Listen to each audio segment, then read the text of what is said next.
जुमा 5 जुलाई को हैदराबाद में तेलंगाना पब्लिक सर्विस कमीशन के दफ्तर में बीआरएस पार्टी की तलबा तंजीम भारत राष्ट्र समिति विद्यार्थी के अरकान ने हंगामा बर्पा किया। इस एहतजाज के दौरान बीआरएसवी ने मुतालबा किया कि ग्रुप 2, ग्रुप 3 पोस्टों में इजाफा करने और दिसंबर में इम्तिहानात और डीएससी को 3 माह के लिए अक्टूबर तक मुलतवी करने का मुतालबा किया।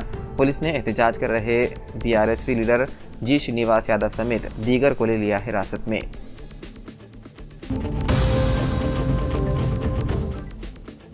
तेलंगाना हाई कोर्ट ने साबिक बीआरएस एमएलए शकील आमिर के बेटे मोहम्मद राहिल आमिर की तरफ से दाखिल की गई एक अर्जी पर अपना फैसला महफूज कर लिया, जिसमें नामपल्ली के ट्रायल कोर्ट की तरफ से जुबली हिल्स रोड हादसा केस की नई तहकीकात करने के लिए पुलिस को दी गई इजाज़त को चैलेंज किया गया।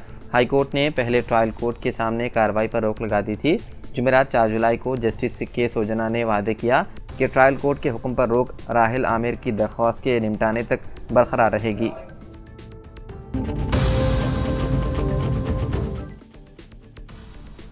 शहर हैदराबाद के मदाफाती इलाके में चोरों को पकड़ने के लिए पुलिस की जानिब से हवाई फायरिंग की गई। ये वाक़या पैगम्बरपेट के करीब आउटर रिंग रोड पर पेश आया। इत्तलात के मुताबिक नेशनल हाईवे पर चोर पार्क की हुई गाड़ियों को लूट रहे थे। इस दौरान नलगुंडा पुलिस ने चौकसी इख्तियार की और जिला एसपी शरद चंद्रा पवार ने खुसूसी टीम तश्कील दी। आज सुबह के वरीन सातों में पुलिस पेट्रोलिंग कर रही थी कि उन्हें चोर नजर आए। नलगुंडा पुलिस ने रचाकुंडा पुलिस को चौकन्ना किया। रचाकुंडा और नलगुंडा पुलिस ने चोरों को पकड़ने की मुश्तरका तौर पर कोशिश की। पैगम्बरपेट के करीब आउटर रिंग रोड पर उन चोरों को हिरासत में ले लिया गया। बताया गया है कि लुटेरों ने इस दौरान पुलिस पर खंजरों से हमला किया, जिसके नतीजे में पुलिस को हवाई फायरिंग करनी पड़ी।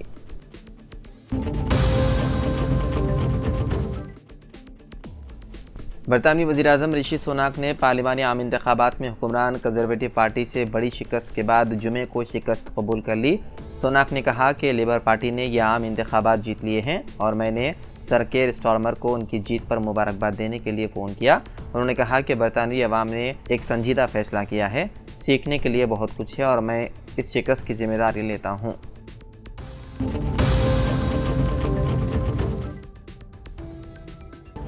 असेंबली व पार्लियामेंट के इंतखाबात में पार्टी के नाक़िस मुजाहरे के बाद बीआरएस को उस वक्त सबसे बड़ा धक्का लगा जब इस पार्टी के 6 अरकान कौंसिल ने कांग्रेस पार्टी में शमूलियत इख्तियार कर ली। बेक वक्त 6 अरकान कौंसिल की कांग्रेस में शमूलियत से पार्टी क़ियादत पर सख्त तारी हो गया। जुमेरात की निसफ शब को पार्टी के 6 एमएलसी कांग्रेस में शामिल हो गए और सनसनी पैदा कर दी। बगैर किसी धूमधाम के कांग्रेस में शमूलियत का प्रोग्राम गैर मुतवक्के तौर पर ख़त्म हो गया। रात तकरीबन 1 बजे बीआरएस एमएलसीज़ ने वज़ीर आला रेवंत रेड्डी और कांग्रेस उमूर के इंचार्ज दीपा दातमुंशी की मौजूदगी में कांग्रेस में शामिल हो गए। बीआरएस से कांग्रेस में शामिल होने वालों में बिस्वराज सारैया, भानु प्रसाद, एमएस प्रभाकर, दोंडे विठल, मल्लेशम और बी दयानंद शामिल हैं। कांग्रेस के रुकन पार्लियामेंट और कायदे हज़ब इख्तिलाफ राहुल गांधी आज सुबह उत्तर प्रदेश के अलीगढ़ में हाथरस सानहे के मुतासरीन से मुलाकात के बाद हाथरस पहुंचे। यहां भी उन्होंने हाथरस भगदड़ में अपनी जानें गंवाने वालों और जख्मी होने वालों के अहले खाना से मुलाकात की और उन्हें तसल्ली दी और उन्हें मुतासरीन से ज़मीन पर बैठ कर बात की और उन्हें हर मुमकिन मदद का यकीन दिलाया। उन्होंने कहा कि इंतजामिया की कोताही और गलतियों की वजह से यह हादसा पेश आया, मुआवजा माकूल होना चाहिए। उन्होंने उत्तर प्रदेश के वज़ीर आला से दरख्वास्त की कि वो मुतासरीन को दिल खोल कर मुआवजा अदा करें।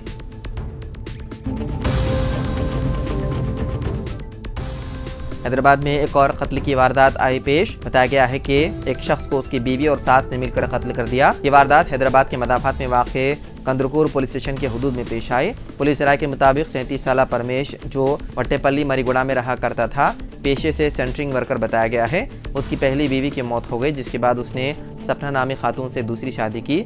इस जोड़े को 2 बच्चे हैं। शोहर बीवी के दरमियान मुसलसल झगड़े हो रहे थे, जिससे तंग आकर सपना अपने मायके चली गई थी। परमेश अपनी बीवी से मुलाकात के लिए ससुराल के मकान पहुंचा, जहां उसकी अपनी बीवी से झगड़ा हुआ, जिसके बाद बरहम बीवी सपना और उसकी मां सुकम्मा ने मिलकर परमेश पर लाठियों से हमला कर दिया, जिसके नतीजे में परमेश की मौत हो गई। पुलिस ने इस सिलसिले में कत्ल का मुकदमा दर्ज करते हुए मसरूफ़ तहक़ीक़ात है।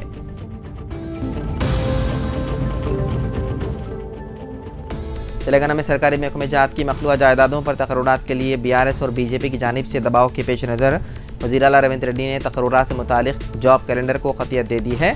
बताया जाता है कि अंदरून 3 यौम 18,000 से ज़्यादा जायदादों पर तकरीरात का कैलेंडर जारी कर दिया जाएगा, जो ग्रुप 1, ग्रुप 2, ग्रुप 3 और ग्रुप 4 जायदादों पर मुश्तमिल रहेगा। उत्तर प्रदेश के महोबा शहर के यशोदानगर इलाके में एक मजहबी प्रोग्राम में शिरकत के लिए आए एक शख्स की बरकी शौक लगने से मौत हो गई। वायरल वीडियो में देखा जा सकता है कि झंडा लहराने के लिए बांस की लाठी उठाकर घर की गेट में दाखिल होने वाले शख्स बरकी शौक लगने से 22 सेकंड में फौत हो गया। ये सारा वाकया करीब में लगे CCTV कैमरे में कैद हो गया।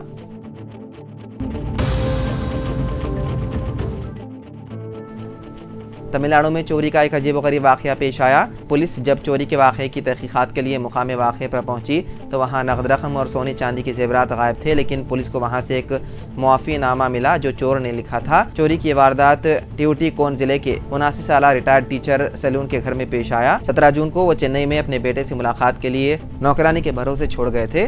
नौकरानी जब मंगल की रात घर पहुंची तो घर का गेट खुला देखा और वो चौंक गई। उसने अंदाजा लगाया कि चोरी की वारदात रूनुमा हुई। उसने फौरी अपने मकान मालिक और पुलिस को इत्तला दी। पुलिस ने जब मुकामी वाक़े की तलाशी ली तो पता चला कि 60,000 रुपये नकद रकम, सोने की बालियां, चांदी गायब थी। चोर ने मकान मालिक के नाम एक नोट छोड़ा जिसमें उसने लिखा कि मुझे माफ़ कर दो, मैं 1 महीने में ये चोरी की चीज़ें वापस कर दूंगा। मेरे घर में कोई बीमार है जिसकी वजह से मैं चोरी कर रहा हूँ। पुलिस ने इस मामले में केस दर्ज करते हुए सारिक की तलाश में है मसरूफ़।